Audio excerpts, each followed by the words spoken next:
Boa noite, preciosas vidas. Amém?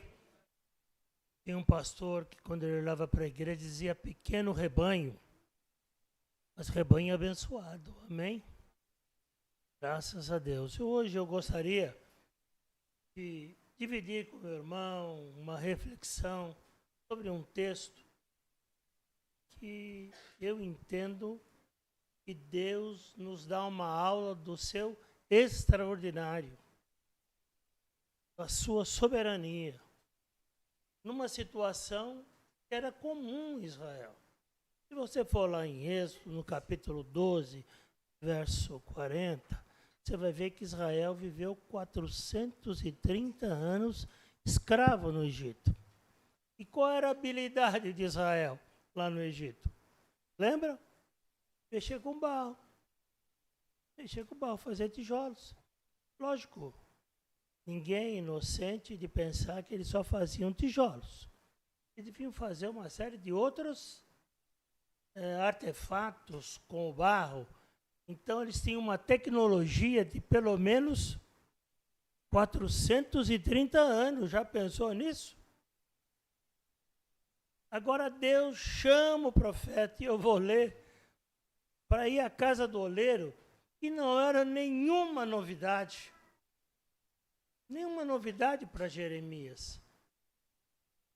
Olarias existiam em Israel, e muitas. Mas eu chamo o profeta Jeremias e diz: desce à casa do oleiro. Você já percebeu algo que eu quero enfatizar? Preste atenção no que Deus fala. Deus nunca nos diz nada aleatoriamente, sem sentido, sem nenhum proveito. Vamos ver o texto? Palavra que foi dita a Jeremias da parte do Senhor. Levante-se, desça até a casa do oleiro, e lá você ouvirá as minhas palavras. Desci à casa do oleiro, e eis que ele estava trabalhando sobre a roda.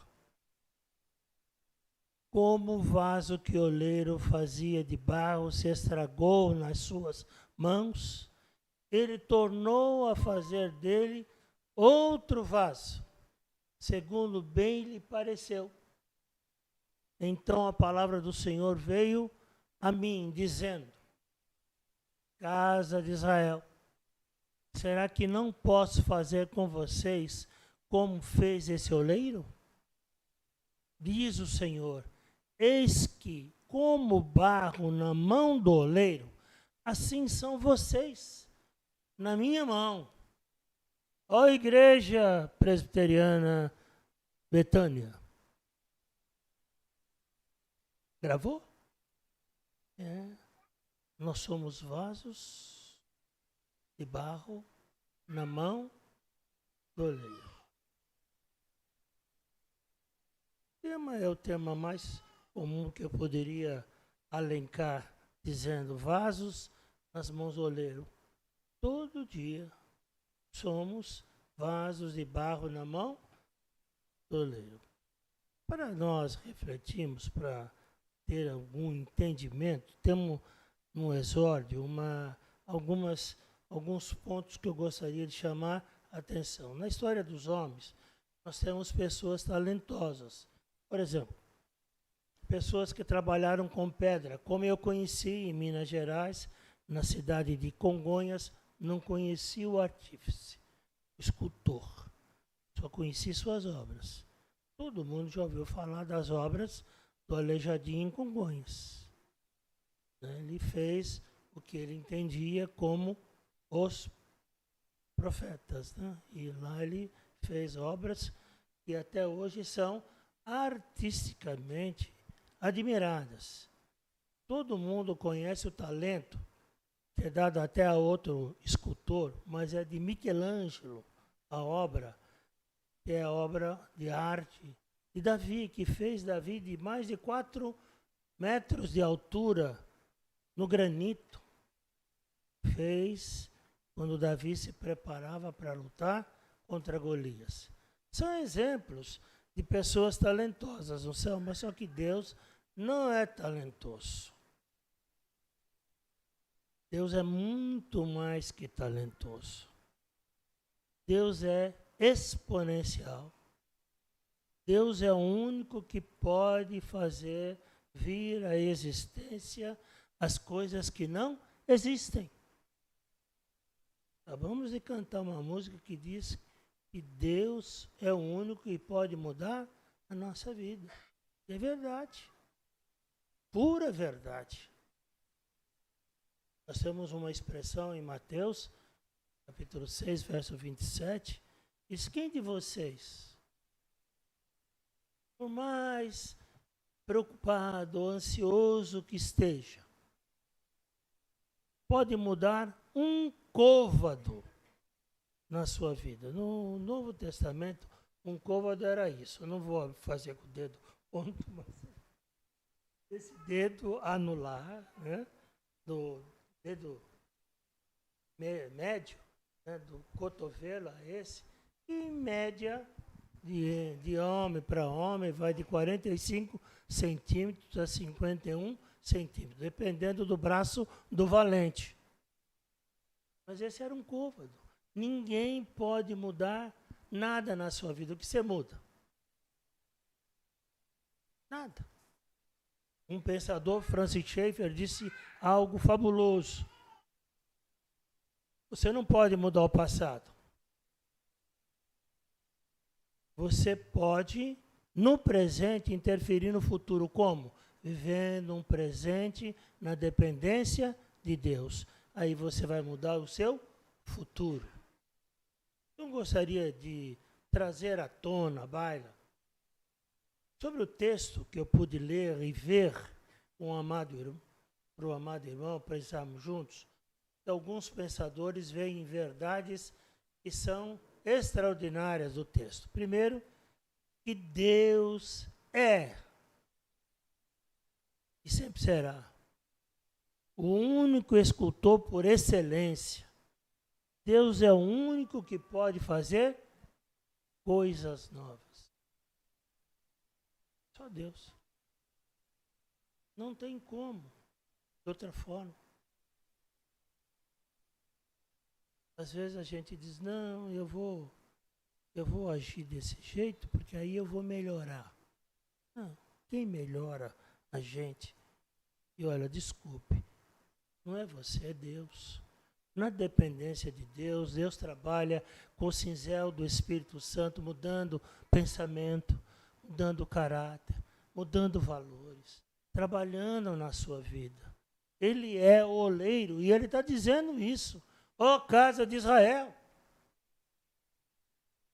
assim como você viu, profeta, diga à casa de Israel que eu sou o único que posso fazer diferença na vida, fazer diferença no existencial do homem, nos sonhos do homem. Só Deus faz esculturas, eu não vou dizer remendadas, não. Deus não remenda nada. Deus faz coisas novas, vidas novas, pelo seu poder extraordinário. Amém? Todas as coisas já passaram. Lembram lá Coríntios 5:17? 1 Coríntios 5:17, lembra?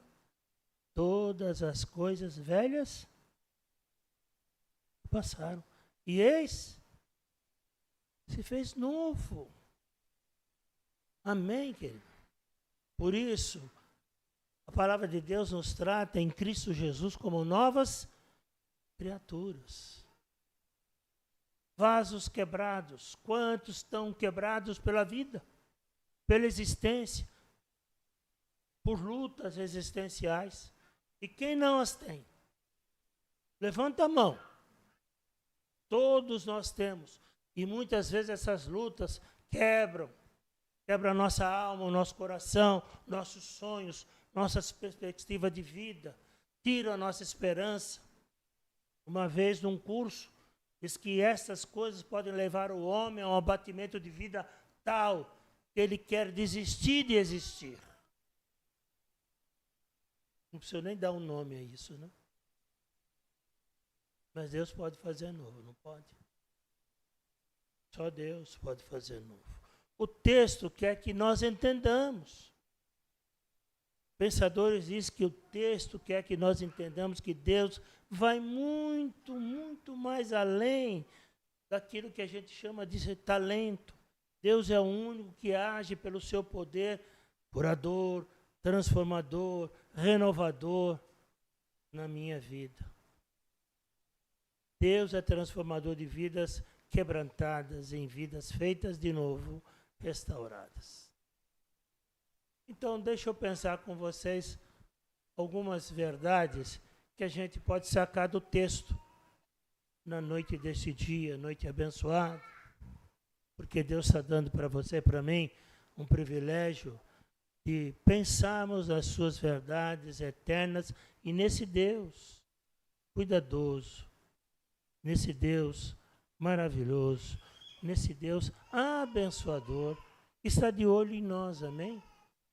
Uma cena comum na olaria, o oleiro trabalhando barro, uma lição divina na olaria, Deus ensinando o profeta a sua ação soberana.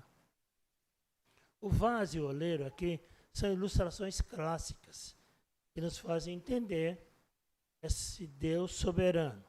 Porque somente Deus pode fazer, e agora, como maestro de uma nota só, quero fazer a citação que está lá em Romanos, no capítulo 4, verso 17, infine, que diz que ele faz vir à existência as coisas que não existem. Só Deus pode fazer isso. Essa verdade que é lida na carta de Romanos, e que Deus traz à existência o que não existe, somente Deus faz vir o que não existe. Tem um pensador, ele diz assim, é só para a gente olhar o capítulo 1 de Gênesis. Não existia nada. Aí Deus fez o quê?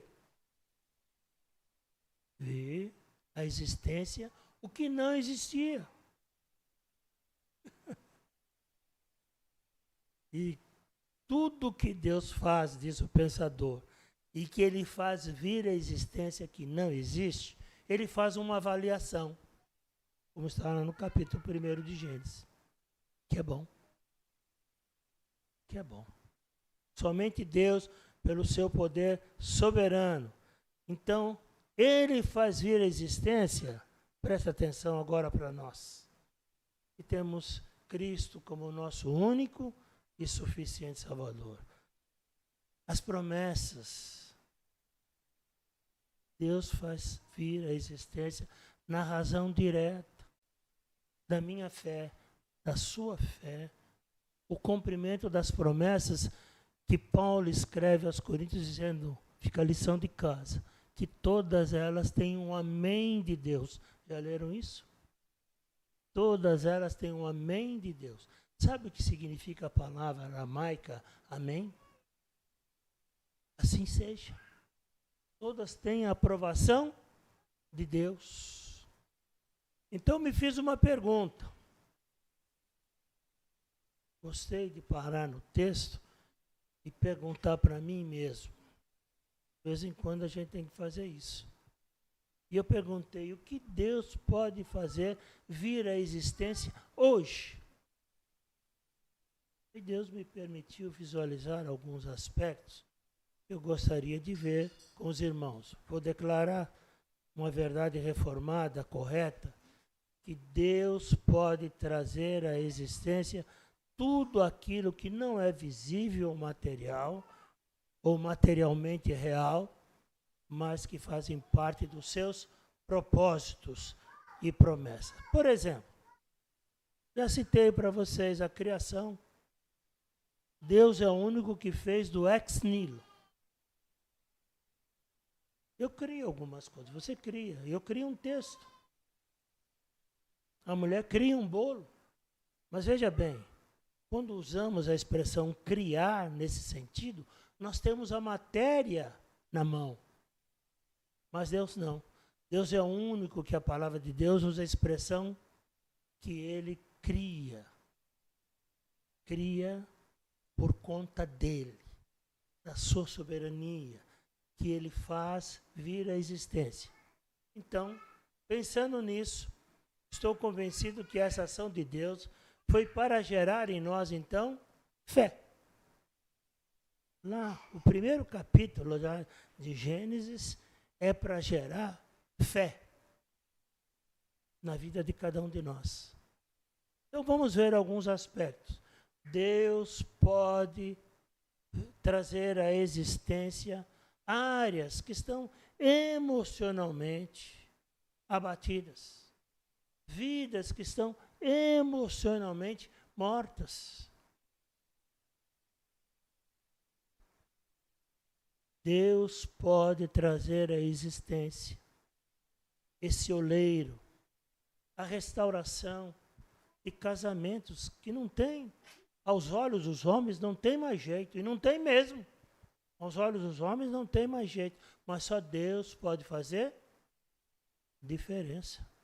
Só Ele pode trazer coisas novas à existência em nome de Jesus. De sonhos. Tem gente que está vivendo fisicamente, mas está morta, porque perdeu todos os seus sonhos. Tem gente que acha que está esperando o dia da morte. Não. Deus não criou você com essa finalidade. Nós vamos morrer, é verdade. Mas Deus espera que você viva a vida e, sobretudo, debaixo da sua graça imensa, que é melhor que a vida. Já leram isso lá no livro de Salmos? Restauração, somente Deus pode fazer vir à existência caminhos visíveis de Deus que não são visíveis aos nossos olhos. Eu vou citar a guisa de ilustração, que às vezes a gente precisa aprender isso. E um pastor usou isso criando PowerPoint interessante, dizendo que primeiro a gente põe o pé, depois Deus põe o chão. E ele viu um filme daquele Indiana Jones, já ouviram falar? E o pai estava ruim e precisava tomar um remédio que estava do outro lado do abismo. E ele tinha que atravessar o abismo. E o pai disse: vai, filho, tem uma ponte. O filho olhou e só viu o quê? Um abismo. E disse: filho, põe o pé. Ele olhou para trás para o pai. O senhor está mandando, pai. E quando ele pôs o pé, o que aconteceu? A ponte apareceu, porque somente Deus pode fazer o que você espera na sua vida, ou aquilo até que você acha que nunca mais vai acontecer no seu dia a dia, com a sua saúde, com o seu lar, com os seus filhos, com os seus sonhos, com o seu trabalho. Somente Deus faz coisas novas, amém? Posso sacar do texto, então, que é somente Deus que faz o invisível tornar-se visível. Amém, queridos? O impossível tornar-se o quê?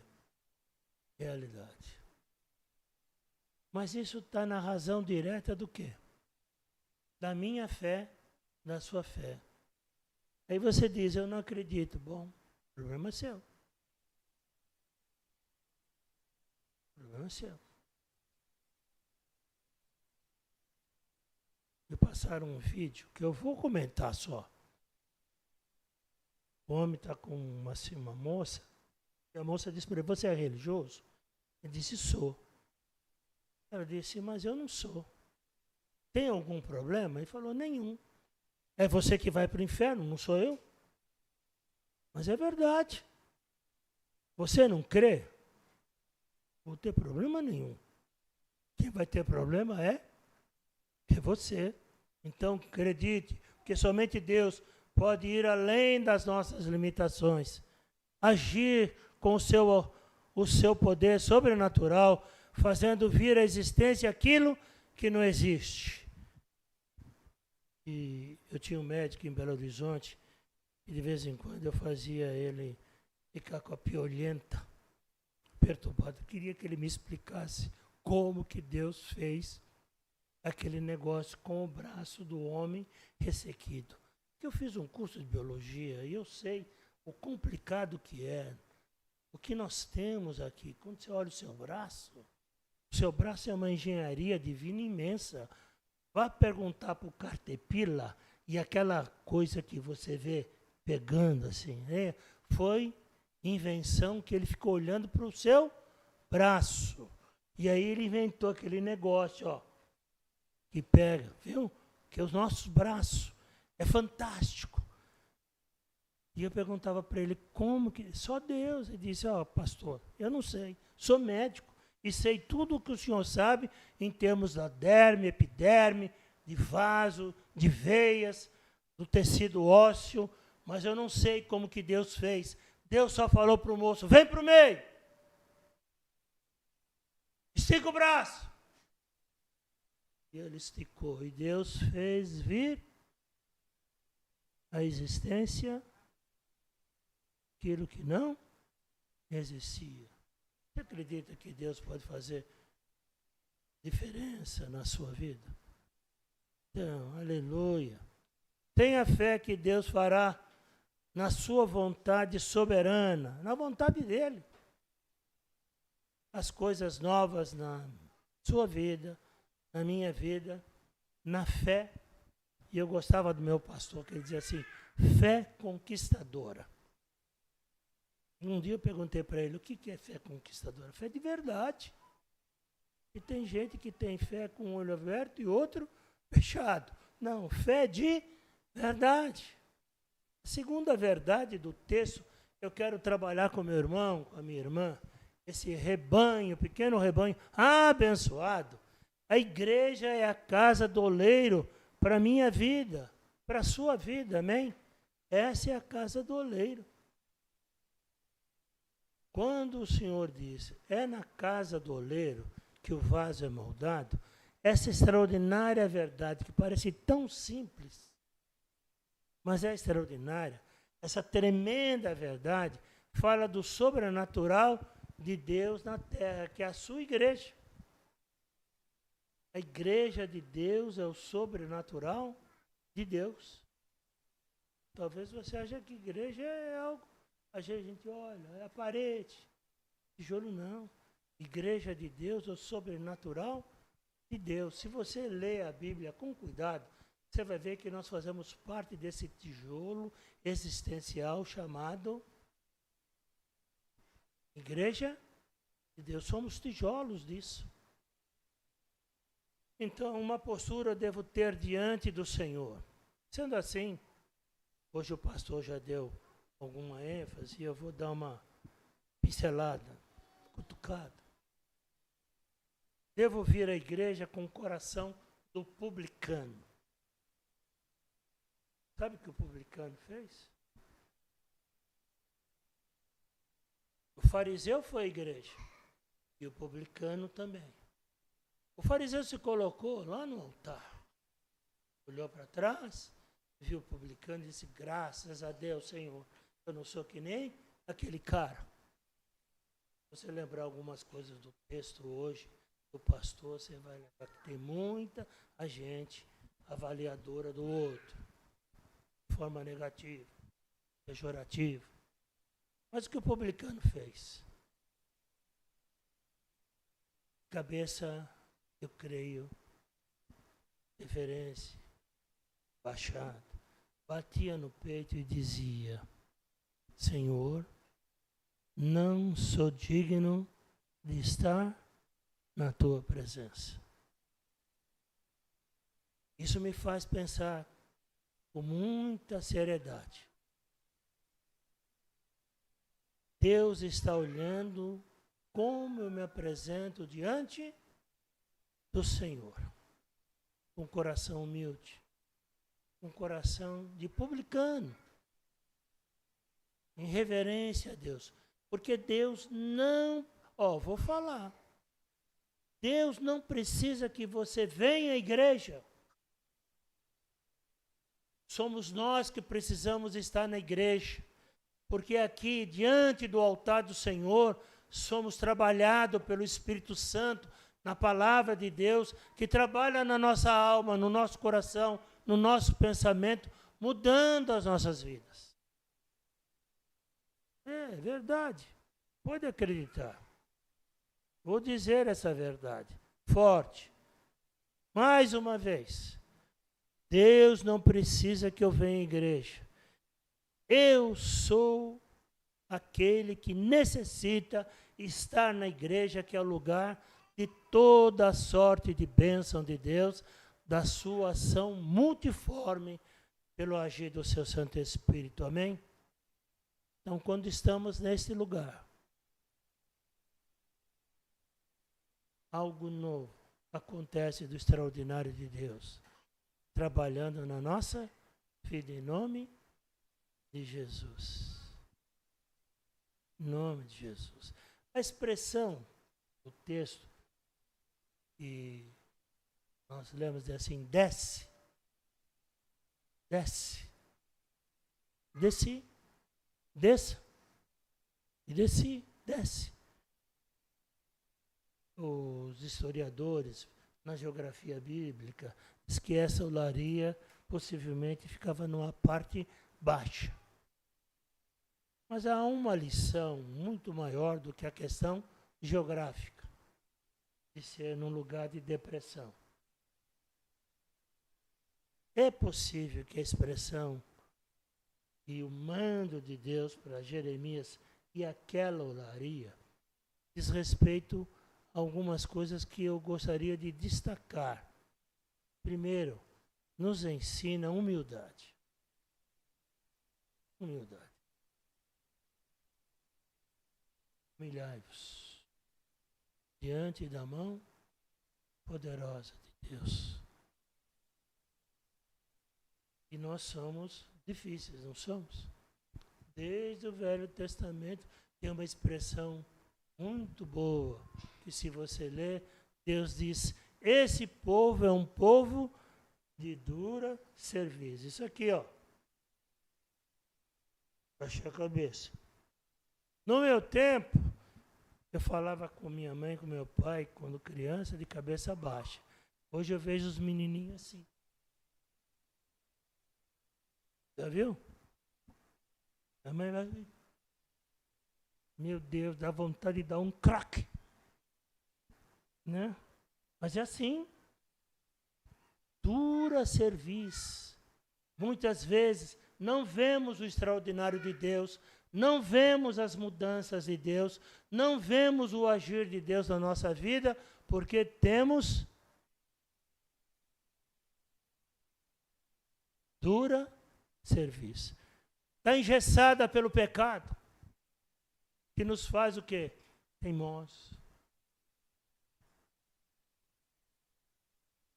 Já viu aquele menino que a mãe diz assim, não mexe? Ele olha para mim, dá um sorrisinho, vai andando. Ela diz, não mexe. Se você mexer, vai apanhar. E mexe. É aí que minha avó dizia que corta o pepino pela raiz. Olha, eu não sei. Pode chamar o conselho tutelar? Não sei. Já criei. Mas tinha uma varinha em casa, de goiabeira. E eu aprendi com os americanos um negócio que era assim. 1, 2, não me deixa chegar no 3. E se chegasse no 3, a varinha comia. Então os meninos todos já sabiam. Não, pai, não vou. Um! Dois! Corria todo mundo. E sabia que tinha promessa. O 3 é assim. A gente tem que aprender a ter humildade, porque a humildade diante de Deus nos promove duas coisas: crescimento e discernimento da vontade de Deus, tirando de nós todas as coisas maléficas e todas as possíveis ações do diabo na sua malignidade na nossa vida. Na casa do oleiro, deixamos de lado tudo que nos faz soberbos. Soberbos. Sabe o que eu estou dizendo? Não tem título aqui. Não tem mais rico nem mais pobre. Não tem mais inteligente ou menos inteligente. Todos são iguais aos olhos de Deus. A fé tem a agradabilidade do coração de Deus. A fé que tem a agradabilidade do coração de Deus é gerada pela palavra. Por isso, preste atenção, para o oleiro trabalhar na nossa vida, nós precisamos entender bem a sua palavra. A parte principal do culto, não fique bravo o pessoal do louvor, não é o louvor.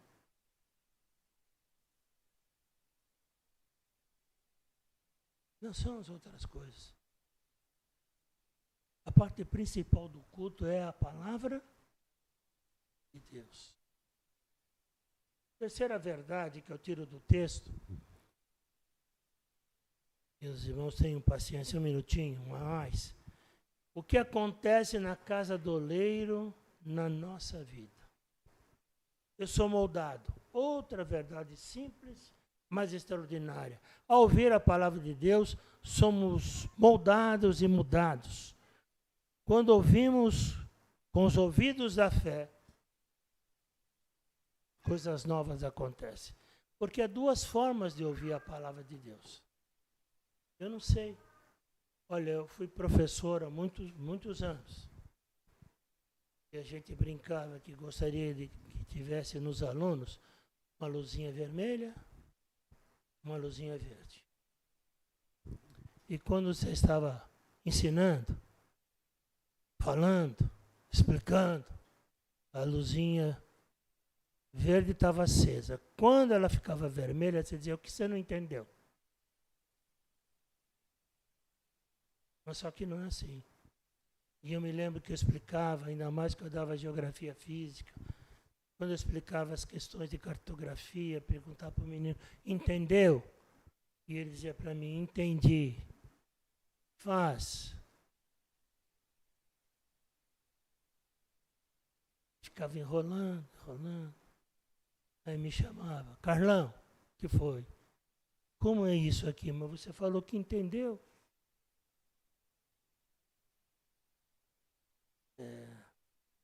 Tem gente que ouve com o ouvido da carne.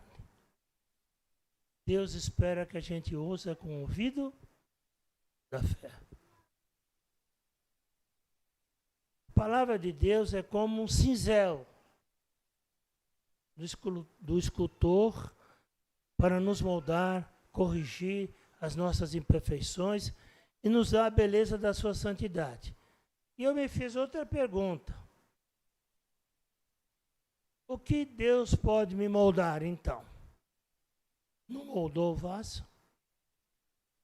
À luz da sua vontade, ele fez um outro vaso. Não fez? Ele pode mudar o meu caráter. Ele pode mudar o meu temperamento. Ele pode mudar os meus pensamentos. Ele pode mudar a minha personalidade. Porque tem muita gente com uma crise existencial daquele negócio: eu nasci assim, eu vou viver assim, eu vou morrer assim. Lembram?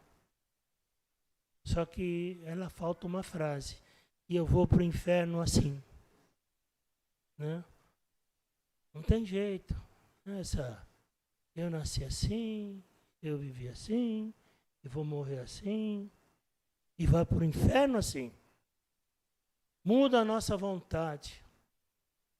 Outras coisas que são moldadas por Deus, quando aprendemos na palavra do Senhor, eu não estou destacando aqui, mas que a gente sabe que Deus faz. E aí eu pus um quadrado aqui dizendo que a igreja é a casa do oleiro, onde também aprendemos a amar a Deus com outros irmãos. A seguir princípios e normas que nos fazem ser mais espirituais. Essa analogia é tremenda, feita por Deus ao profeta Isaías. Por isso Deus manda Jeremias ir à casa do oleiro, desce à casa do oleiro, a casa do extraordinário de Deus. E hoje aqui é a casa do oleiro. Nessa casa, Deus está disposto a nos abençoar com toda a sorte de bênçãos em nome de Jesus. Eu vou falar.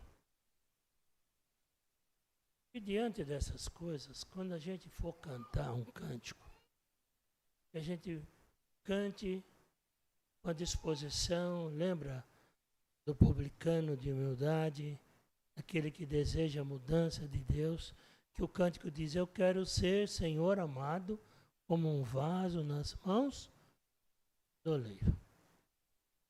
Que seja assim, em nome de Jesus. Que esteja me avaliando todos os dias. E que eu possa pedir a Deus: quebra-me, Senhor, e faça de novo a minha vida. Eu vou sugerir, pastor, um filme. Posso? Vou sugerir um filme.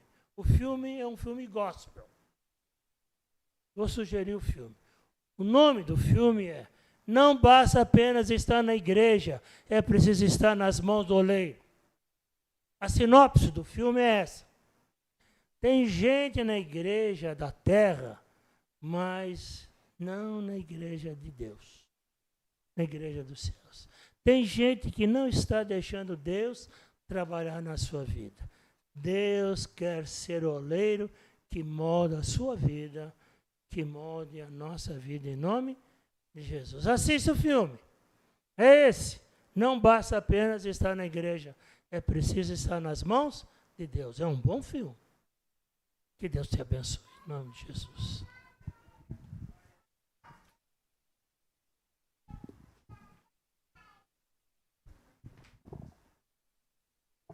Muito obrigado por nos acompanhar até o final deste vídeo. Para receber mais reflexões e ficar por dentro dos próximos conteúdos, te convidamos a seguir as nossas redes sociais que estão na descrição. Alguns vídeos aparecerão na tela caso queira continuar nos assistindo.